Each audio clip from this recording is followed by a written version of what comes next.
These are two deeply unpopular old dudes who both make more gaffes than you can imagine. It's just not true. Wait. A panel of 4 media people who all have said that both these guys are too old and shouldn't run. Been talking about this stuff. I haven't said Trump shouldn't run. Settle down. Why would we not want a guy that's up in every saying, swing state in America? You're insane. You don't know what you're talking about. President Biden is getting the Trump treatment and a brutal lesson in what happens when the full force of the media trains its crosshairs on your mistakes, your mishaps, and your misinformation. First, the president's aides blamed a cold for his disastrous performance in last week's debate. Now, the president himself blamed jet lag.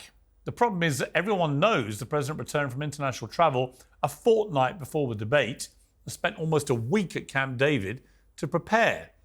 There's no jet lag involved. Biden says it's not an excuse, just an explanation. But it's not, is it? It's a lie. And the many people who've defended him blindly for years, reasoning that nothing could be worse than another Trump presidency, now feel they're being taken for fools. Last night, the White House press secretary was forced to deny that the president has dementia. I'm going to ask something delicate, and you may not like it. The president may not like to hear it if he's watching, but I think the American people need to get a yes or no answer on this. Does President Biden, at 81 years old, have Alzheimer's, any form of dementia, or degenerative illness that cause these sorts of lapses? And it's a yes or no question. And if you don't know, why don't you, as one of his senior staff members, know?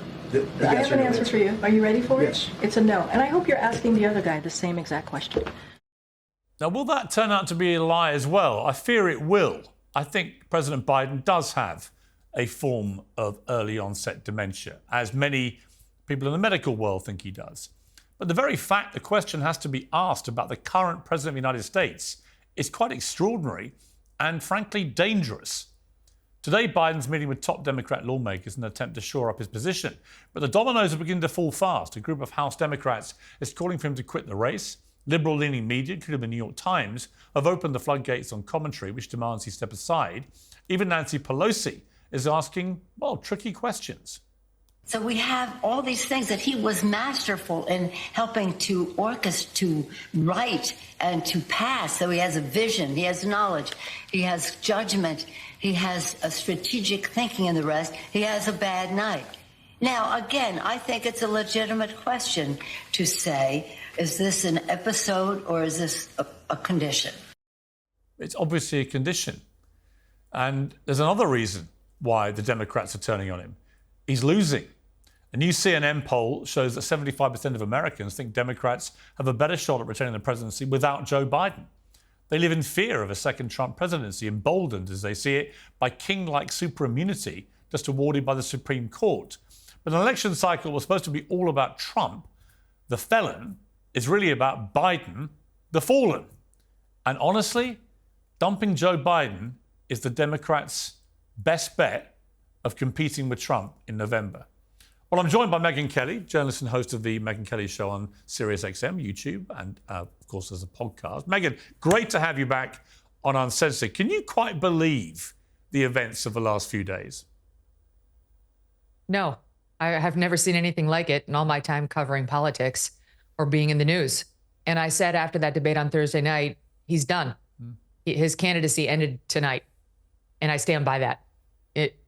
At this point, Piers, he's like the deer that got hit in a catastrophic road accident that has a few extra steps in him as he runs off to die on the side of the road. And I don't mean literally die in Biden's case, but his candidacy is dead. Whether he knows it or not, he's just doing those last final steps. Yeah. Bit by bit, the Democrats are turning on him. The congressional leaders, the donors, the governors, everyone's requiring reassurance. The dam is already breaking with some top Democrats coming out openly saying he's got to get out. Kamala Harris just passed him in the betting odds as the person most likely to be the Democratic nominee. You can feel the tide shifting, and it's irreversible. And we're into uncharted territory here. I say we, you and I. We've not had in our adult time an American president who's been effectively toppled through an incapacity to fulfill the job. It is uncharted. We've never seen anything like it, as I say, in our lifetime. Give me a sort of guide to how you think the next 5 months play out. I mean, who are they going to go for? If Kamala Harris says it's got to be her, is there any mechanism for it not to be her?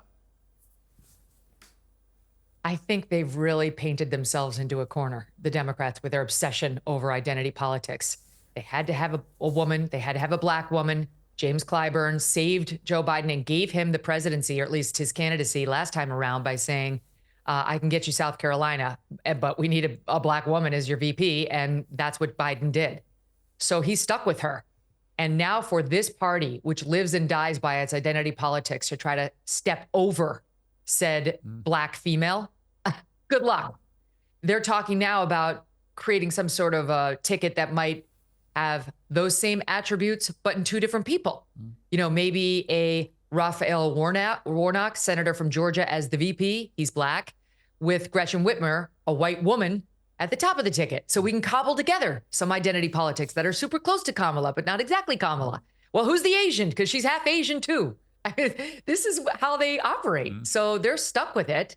I think, you know, the only thing that makes sense to me at this point is for them to have a discussion amongst themselves, the most senior party leaders, Bill Clinton, Hillary Clinton, Barack Obama, Hakeem Jeffries, Chuck Schumer, Nancy Pelosi, and come up with a format that would allow maybe 4 of them to throw their hat into the ring, because they don't want Kamala. No one wants Kamala.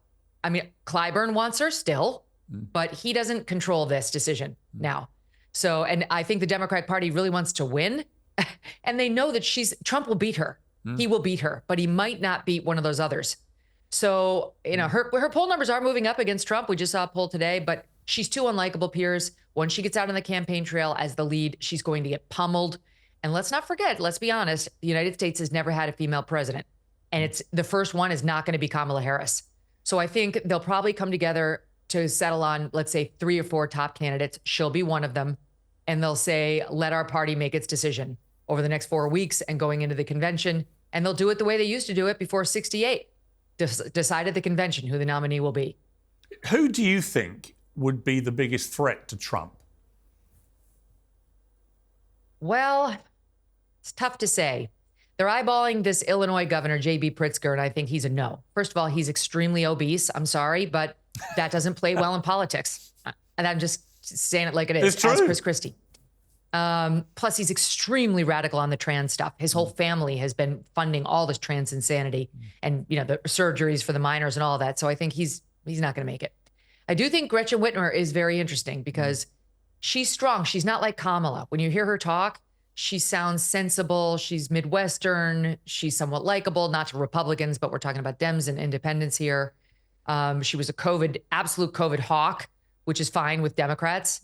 And she's a Michigan governor, which is a very important swing state, which Joe Biden's now losing, thanks to, among other things, the whole Israel debacle.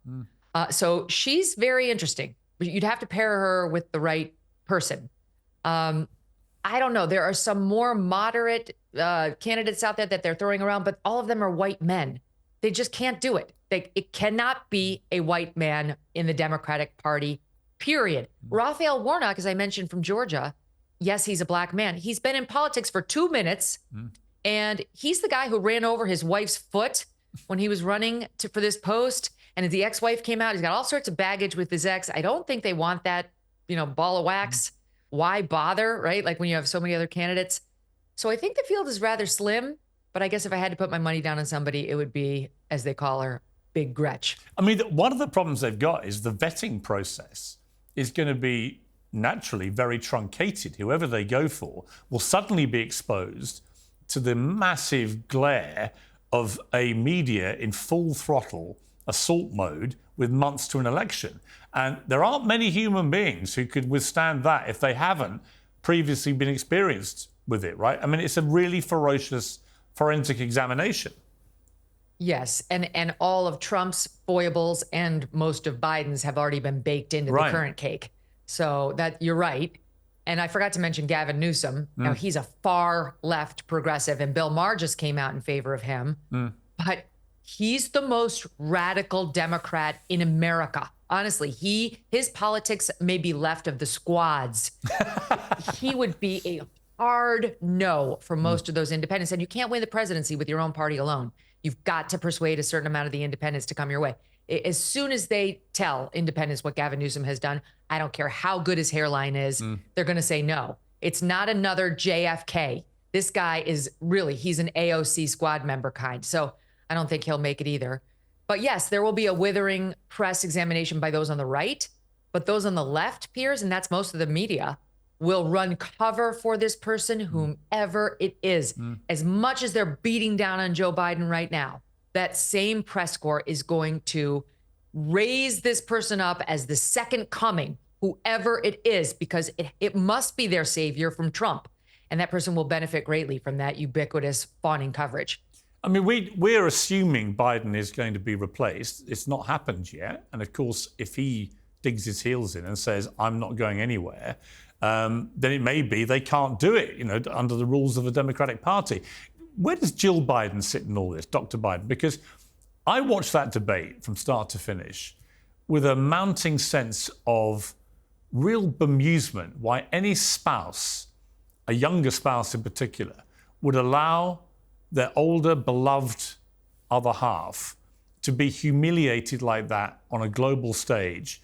And she must have known that this was highly likely to happen, because from all the reports now coming out, as the media finally takes its blinkers off, this is not a one-off. This has been what he's been like quite regularly in the last few months and 2 years or so.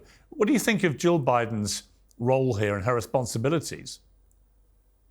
I think she's been exposed as a power-hungry aspirant herself to political power. She is on the cover of Vogue magazine right now. Yeah. Why? Because she wants to promote herself. She tweeted out a photo of herself sitting in the president's chair not long ago when he was preparing for the G7 meeting with his chair hanging over the back of the chair. She's not the damn president. Get out of the chair. No one wants you at the G7. No one elected you to lead us politically. And a couple of years ago, I did a bit that went viral on how she insists on being called Dr. Jill Biden everywhere. And all these left-wingers got upset with me. She is a doctor. She's got her PhD. She's in education, what have you. I don't make fun of that degree. My own father had that degree. But my father would never have insisted somebody call him Dr. Kelly. He went by professor, and that was a title he'd earned. Why does she insist on it? Because she's power hungry, because she has a small fractured ego that she needs built up. She needs the affirmation of strangers to give her an honorarium that really means almost nothing. The only people who get to be called doctor legitimately, I understand, no disparaging of the degree, are medical doctors. If you can't say, yes, I will resuscitate him when he has a heart attack on a plane, stop using that label. When you get introduced at a book club or on The View, which is what she does, all right? And I do think it's tied to what we're seeing now, the big reveal about her. She's power hungry. She wants it. What did we see from her on debate night? We saw her take the stage and guide the president of the United States down the stairs like a mama would of a toddler, like you and I both did when our kids were babies. And then after the debate, that clip that was everywhere with her saying, you did it. You answered all the questions. Again, speaking to her the way I speak to my dog when he sits on command. It really was. This is the leader of the free world. She knows how infirm he is. She wants a shadow presidency. And let me tie it to one other thing. The reports are out this week that Hunter Biden, I know, this is incredible that he's advising him, is at the White House and attending all the meetings with the president. As what, our new shadow president? Right, exactly. Because Joe Biden can't do it. And so on deck is the drug-addled, corrupt felon son? Hard no. This whole family needs to be bounced out of this office. And I think even the Democrats are starting to realize it. Do you know what's incredible, Megyn, is that since that debate, the person we barely heard from or been talking about is the one person everyone assumed we'd be talking about 24/7, Donald Trump. And when you think about the trajectory here, a year ago, I was interviewing Ron DeSantis down at the Governor Mansion in Tallahassee in Florida, because he was the one flying high. He was the one who was the golden boy of the Republican Party. Trump was dead and buried. It was all over. And it was around that time, a little bit earlier, sort of February, March of last year, it was around that time that they started all the legal efforts to go after Trump. And from that moment, two things happened. Poor old Ron DeSantis got completely sidelined. And the Trump train, which was on the sidings, tipped up on its side, thinking that's it, suddenly got put back on the tracks and is now steaming ahead, almost inevitably back to the White House. I've never seen a reversal in fortunes quite like what's happened to Trump, or a bigger self-inflicted wound by an opposition party than the one they did to themselves by deciding that they couldn't beat him at the ballot box, so they were going to destroy him legally and try and put him in jail. It's been, I mean, as a lawyer yourself, it's been a spectacular act of self-harm, hasn't it? All great points. The two huge acts of self-harm, the lawfare against Trump and the agreement to do this debate. Yeah. It wasn't necessary. They easily could have said, we don't debate convicted felons. Right. He didn't do the debates in the primaries, and we're not debating him. It would be beneath the office of the presidency to participate in any platforming of that man. And his entire base, and probably most independents, would have said, well, we expected it. They didn't have to do it. They actually thought he could get out there. Do you remember Joe Biden out there a couple months ago? Make my day, pal. Yes. He released a video challenging Trump to do this debate. Make my day. I hear you're free on Wednesdays, because he was in the midst of that New York trial when they had Wednesdays off. The brashness, you know, the attempt to be the new John Wayne out there, like, well, I'll see you at the corral, little sucker. You know, as long as it's between the hours of 11 and 4, which is the only hours that he works, according to the papers. So he gets out there and completely falls apart. Another self-inflicted wound after he, you know, it's like he had jumped off the building and somehow he managed to shoot himself on the way down. That's really what he did. And the lawfare against Trump has been a spectacular failure. My God, it's been amazing to watch Trump pull the inside straight on it. Not only did the American people revolt when this tactic was unleashed for the first time in our history, they know who we are. They know we're not a banana republic, that we don't settle our political disputes like this. Yeah. So they revolted, and Trump's numbers went through the roof with Republicans. But bit by bit, they have shown they either don't care about the charges against him, like in the Stormy Daniels hush money documentation thing in New York, or they're over it. They care about January 6th, but they're over it. They've had an impeachment hearing on that. They've had the January 6th hearings on that. Their judgment has been settled already, pronounced already. We don't need a federal trial on it. So that one just died, thanks to the U.S. Supreme Court. It's all but dead. It's limping, but it's dead.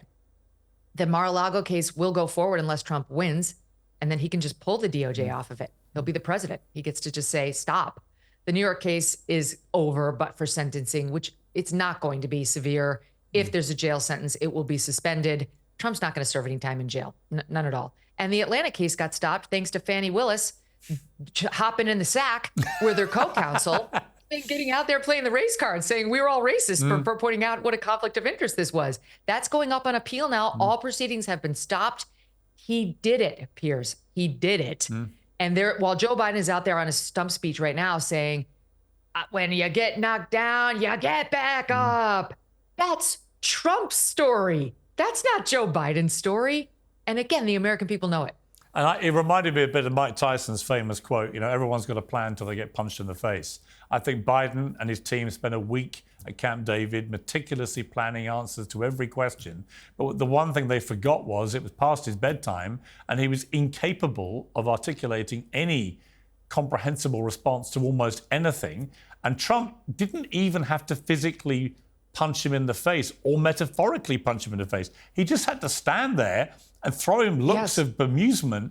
And at one stage, something I'd never seen, a look of almost concern for this elderly guy, just dying on stage. So Trump, if you look back at his history, when his enemies hurt themselves, he actually has a good history of being quiet and just letting them twist in the wind. We saw him do it on the debate stage the other night with Joe Biden, and he continues to remain quiet. And to your point a minute ago, if you looked at Twitter the night of the debate, for the first time in history, after Donald Trump makes a public appearance, He was not trending on Twitter. No. It was all Joe Biden and the Democrat reaction. So he's being very disciplined right now, like the monkey, like can't hear anything, can't see anything, can't say anything. Just let it play out. But it also shows me that if Trump does get re-elected, it seems increasingly likely, I suspect we will see a slightly revised version. I think he learned a lot in those 4 years. And the thing about Trump is he loves having, as you know better than anybody, he loves having, public dust-ups of people. It's part of his DNA. But he also likes to be popular. He likes to be liked. And it wouldn't surprise me at all if Trump President Mark II pivots into a slightly more unifying character. Because by then he would know that he had a chance again, which was taken from him, to potentially build a legacy. It would surprise me. I don't think he's going to. I don't think he will. Am I being woefully naive here, Megyn? Because you know what's going to happen, Piers, if he wins, and I agree, it's looking more and more likely, even if the Democrats pull this rabbit out of the hat, he is going to be impeached almost immediately. The lawfare will somehow try to continue. We reported this first on our show, and now you're seeing the mainstream media come along to it. The lawfare will continue even post his victory, pre his swearing in. This Justice Department has plans to put him on trial if they can between November and January 20th, when he would be sworn in. They don't care. And so that just shows you how rabid they are for him. And then the press will unleash on him even more viciously than they did the last time around, because now he's got nothing left to lose. He can't run for re-election.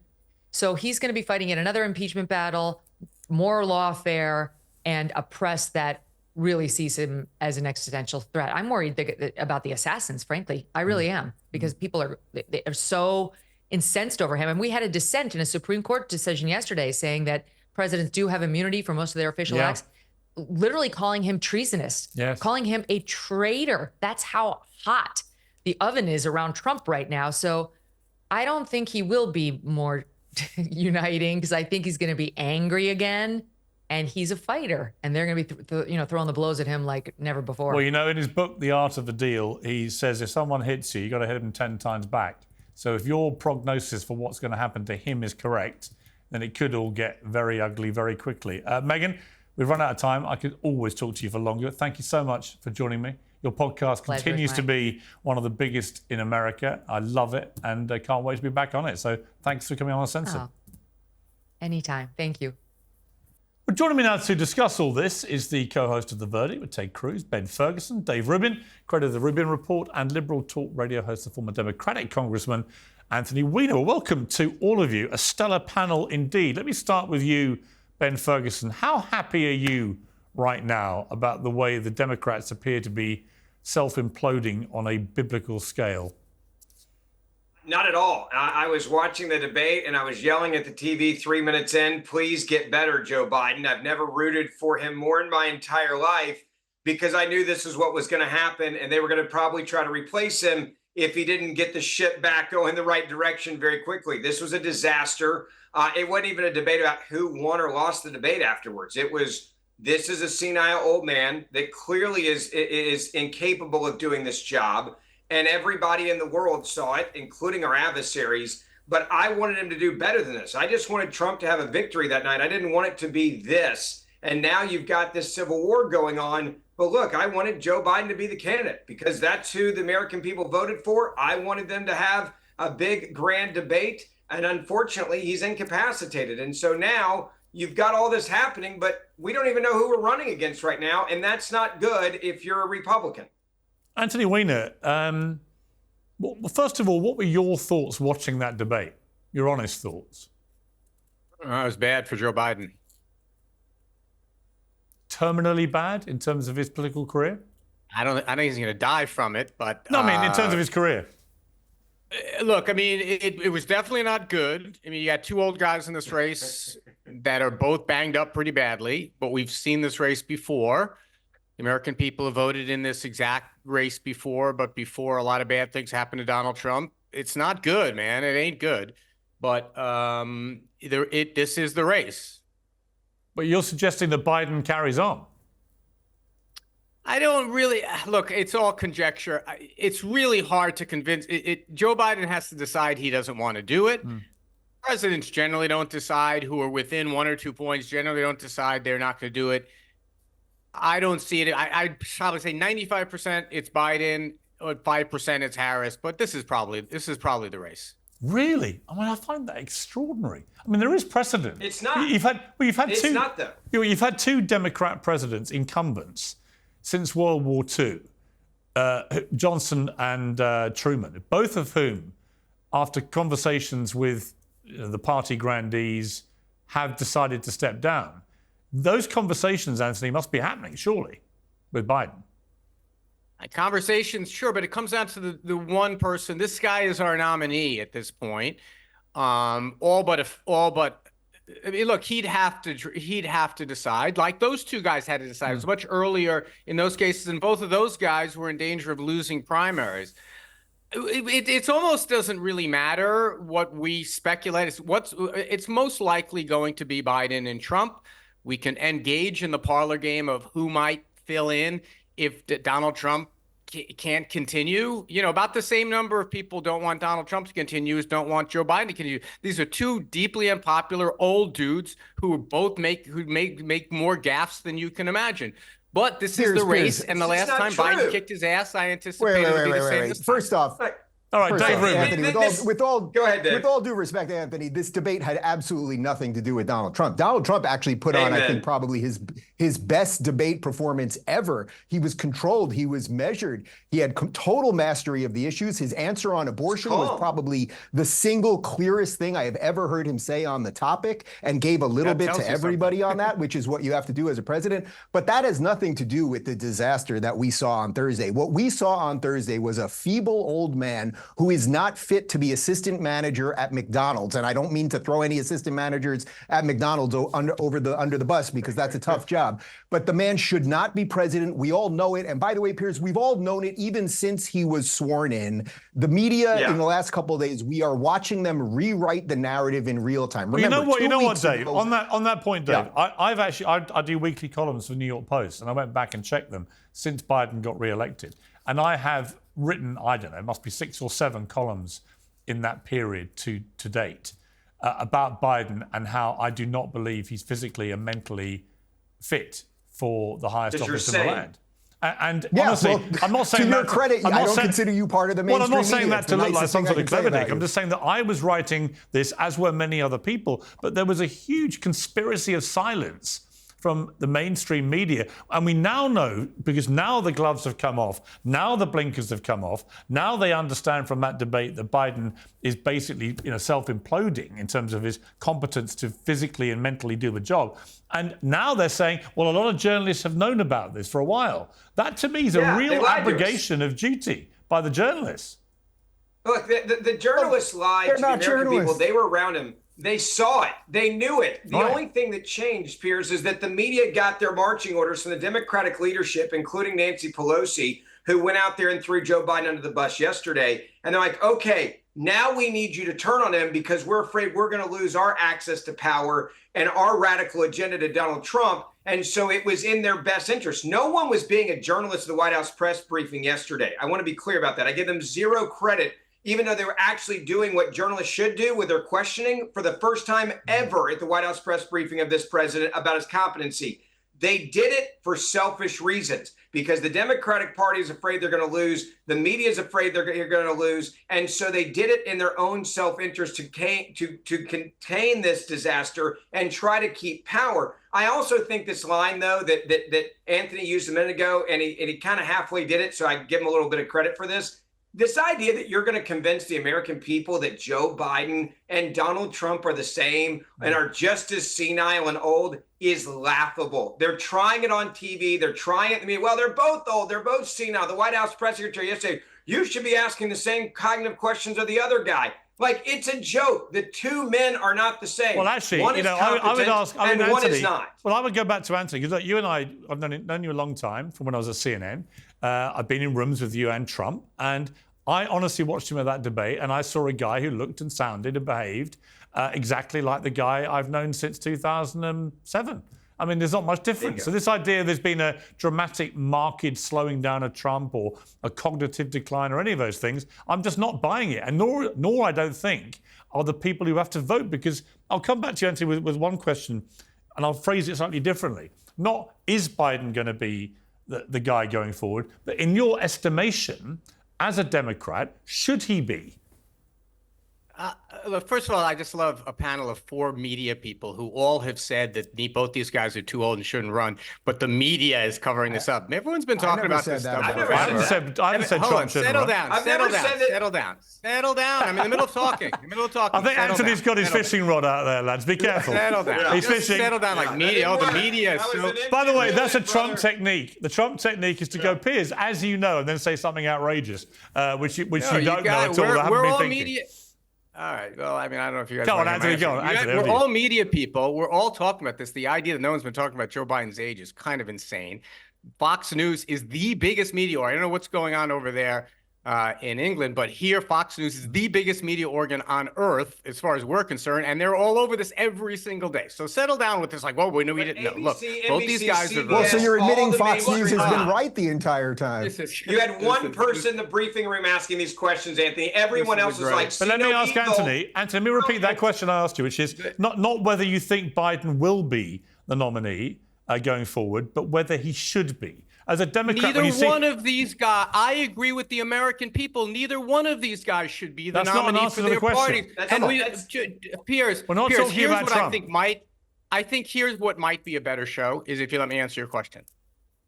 I think that might make a better show. If what? So then answer the actual question. I have said, and the American people have said over and over again, neither one of these guys should be the nominee for the party. I'm not asking about Trump. That's not the question. I know you're not asking about Trump, but I'm making an inclusive answer. I'm going to come to Trump. Over there. Look, just to be clear, I will come to Trump, I promise you. I don't want you to come to anyone. I just want to answer my question. Can I do that for a moment? Yes. Do you think personally, as a Democrat, Biden should be the nominee going forward? I appreciate you letting me answer the question. Good grief. I can't imagine anyone enjoys listening to this. I don't believe that either one of these guys, inclusive of Joe Biden and inclusive of Donald Trump, wants either of these two guys to be their nominees, but they are. We can engage in the kabuki theater of, well, if they weren't, would that be great? No, you're not answering my question. I just did. No, you didn't. Because my question is very specific. Let me ask it again. Right? You're a Democrat. Given the state of the polls right now, do you think, as a Democrat, that Biden should be the nominee going forward, or should he be replaced? Never mind whether he will be, which is what you think the probability is. Do you think he should be? I am in concurrence with the broad majority of the American people that neither one of these candidates should be the candidate. Why can't you answer the question? He can't answer the question. He can't. There's a reason he can't answer the question. He can't answer the question because he's a Democrat. I'm going to get to Dave Rubin for this. He's a Democrat first, so he can't answer a question. Let me get to Dave Rubin because here's the thing. President with dementia. In my lengthy career as an interviewer, by the way, when people don't answer the question or answer a completely different one, it normally answers the question for you. It means they don't want to answer it. Dave Rubin, what are you taking from Anthony Weiner's response here to the question? He can't answer the question because he's a Democrat operative more than a journalist or whatever he's purporting to be in that little box. So he knows that the president has dementia or some other seriously significant cognitive decline. We all know it. We've known it for years. It finally has burst forth because after Thursday night, nobody can deny it, which is why everyone on CNN and Washington Post and New York Times and everything else is freaking out. But the problem that Anthony Weiner and many, I would say, ballpark sane Democrats have, and there's not many of them left because the far left has completely demolished the party. The problem that they're having is they know they've got a guy with dementia who should not be in office, and Kamala is probably worse. Both parties have that same problem, my dude. You are going to have to do trickery beyond imagination. If you look at the polls, the same number of Republicans are. Why is it? Do you think that Nikki Haley gets 30% when she hasn't been on the ballot in 4 months? Why do you think that is? Hey, let me say this. I'm happy to talk about Donald Trump. You may learn something here. You may learn something.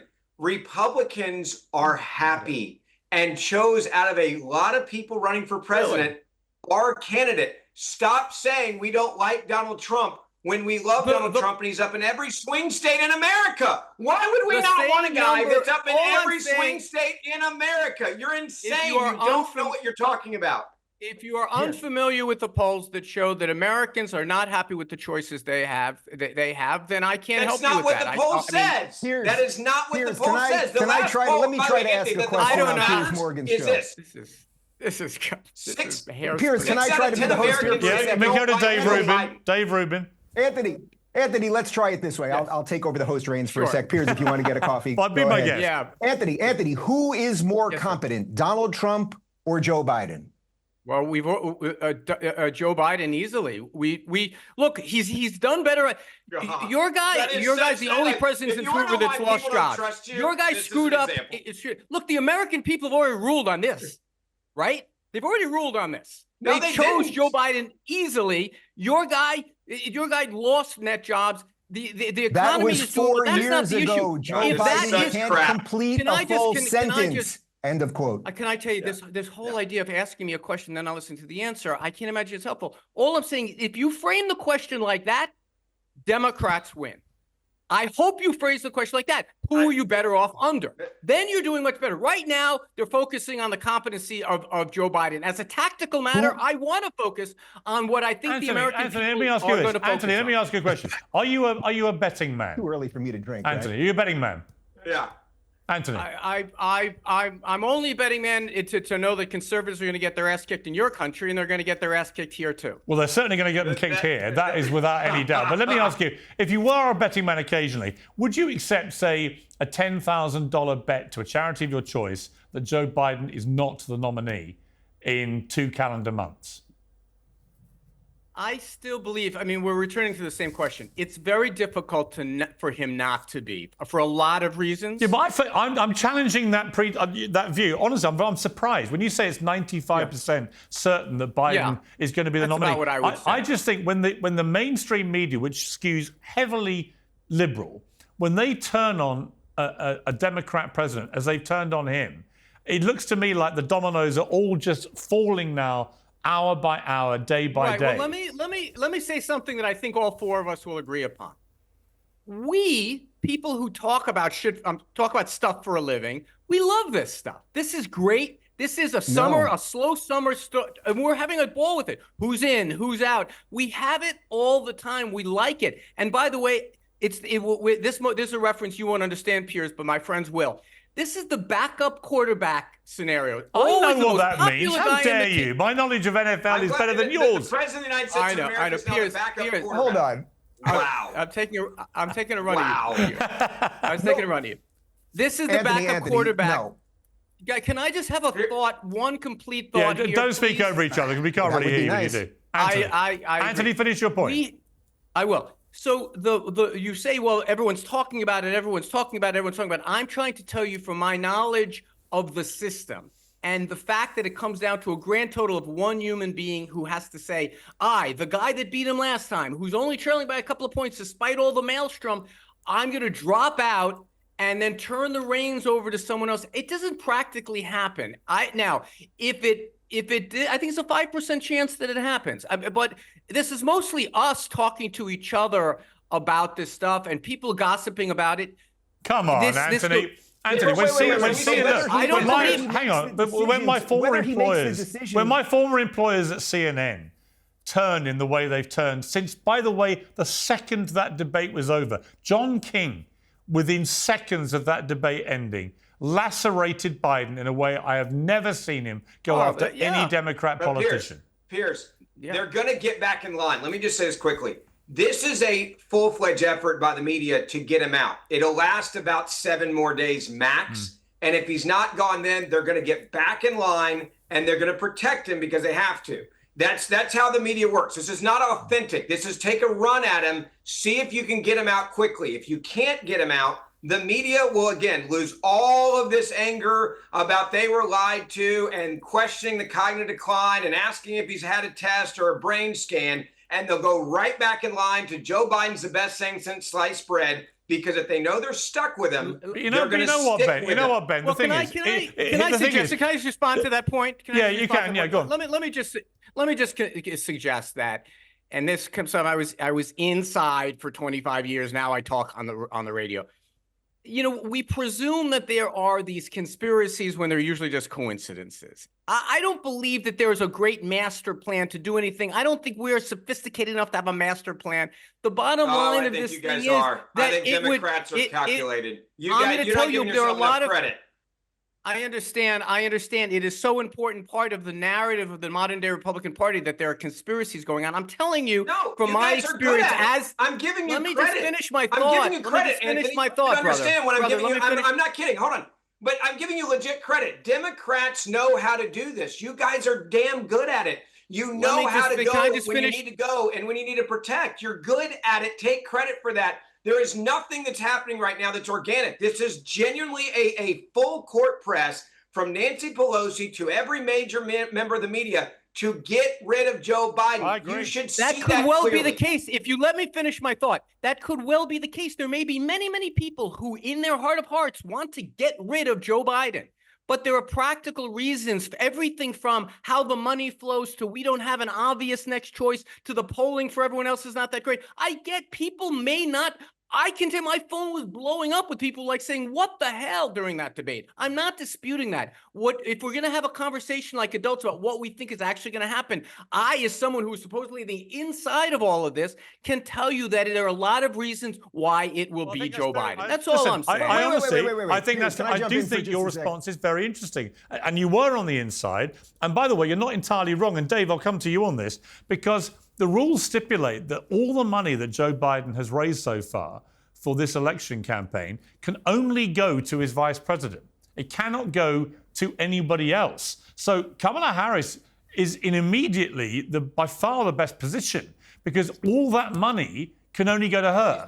She's the 5%. Right. Well, look, the she's Democrats made a deal with the devil, and here we are. Let's not forget, whatever deal they cut during primary season last time around, when right before Super Tuesday, everybody from Mayor Pete to Elizabeth Warren to Andrew Yang, et cetera, dropped out. Everyone except Tulsi Gabbard, who ironically is the most moderate Dem because she's not even a Dem anymore. And had Biden chose her as VP, I think there'd be an awful lot of Democrats going, you know, I can vote for a Democrat because I'll have Tulsi Gabbard. I might vote for a Democrat at that point if it was Tulsi Gabbard. I hope Trump picks her, but that's a different thing altogether.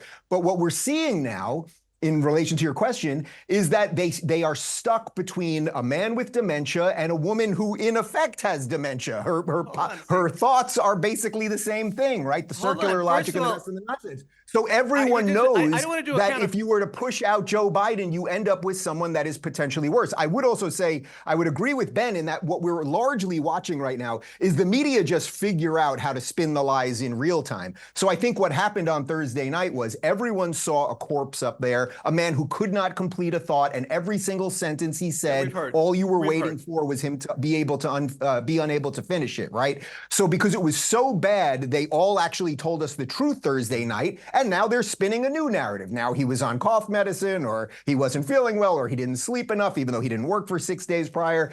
And I think the more that we can just sort of peel back that layer and see what the truth is, then we'll be able to make some positive Anthony, decisions. let me come back to Anthony. Hold on. Anthony, let me come back to you. Can I respond to that, Piers? Yes, you can. First of all, what happened in 2020, Democrats chose the moderate on that stage, who then went on to beat Donald Trump. We did that part right. Now we've got an incumbent. But he hasn't governed as a moderate. He was a puppet. Can I please? First of all, he has. I can't think of a single thing the squad has gotten done in the last 4 years. But let me just finish my thought. Can I please finish my thought? You might find it interesting. So now we're in a situation where we have an incumbent who's shown one thing that's super important to Democrats. He can beat Donald Trump. So people are suggesting, well, let's throw out incumbency. Let's throw out the known quantity. Let's go for unknown quantities who aren't polling so well either. I'm just saying for practical reasons, this isn't the media protecting or not protecting. There are I don't understand this. This propensity to talk over me is really not helpful. All I can say is that the notion that there's layers and media this and media that, there are practical four corner reasons why he's going to be on the ballot, and we can come back here in October and confirm that. Let me say this. Piers. I actually think Joe Biden is going to be the nominee, but it's not for any of the reasons that were mentioned. I think Joe Biden has dug in here, and Joe Biden has dug in, and Hunter Biden, for example, is now in top meetings at the White House, and I think this is about survival. I also think this is just about the Biden family. Joe Biden desperately needs to stay in the White House as long as possible until his son's legal issues clear up so he can either pardon him or give him clemency. I actually think this is about the family now more than anything. They're not making decisions based on logic. of what's best for the party, what's best for the Democratic future, or their ideas. If it was about that, they would hand the reins over to Kamala Harris. But they're sitting there, and he's got to protect his son from going to prison. But I think, honestly, here's the problem. He's not going basing anywhere. that on what? Hang on. Here's the problem, Based Ben. on the fact that everything he's doing right now. Here's the problem. That's Is that literally within the 3 or 4 days we've had since the debate, he's going to places, reading autocue, where he is reading stuff off the prompter, which is there as a note to him about reading back quotes or whatever. You know, this is a guy who's become a literal walking puppet. And so I'm very comforted that the man with dementia has a top advisor who's a crack addict. Right, I think the whole idea of Hunter Biden being anywhere near this. He's not a literal anything. Learn the language. All right. But you're going to you're beefy about reading off a teleprompter. I saw Donald Trump complaining about the lousy teleprompters at 90 rallies where you're missing my point. You're missing my point. My point is every day that Joe Biden. Hang on, let me make my point. Every day Joe Biden now stays in office and doesn't give up, the focus from the media collectively is going to be utterly ferocious on every slip up, every mistake, whatever. Trump's not even going to get any airtime, right? For 7 more days. And that's why I say with absolute certainty that I would be absolutely staggered if by the time we get to the convention, Joe Biden has not resigned. I'd be staggered. All right, yeah, that's congratulations. You're doing the convention of wisdom. That's what I come on the show for. He's going to stay. Dave Rubin, who would you fear most on the Democrat side of all of them, all the names that have been put out there? Well, I think Newsom is the devil incarnate and possibly a lizard person, so I would fear him at an existential level for the country. But I do think, if we could give credit to Ron DeSantis for 1 second, in that debate that they had a couple months ago, he completely demolished him and really exposed him for the fraud that he is. But if the average American wants the entire country to turn into communist California, we could be in a lot of trouble. I don't know what they're going to... Look, I will say that the one thing that Anthony has made sense of, he said a lot of things here, is that the machinery right now is set up for Biden to continue.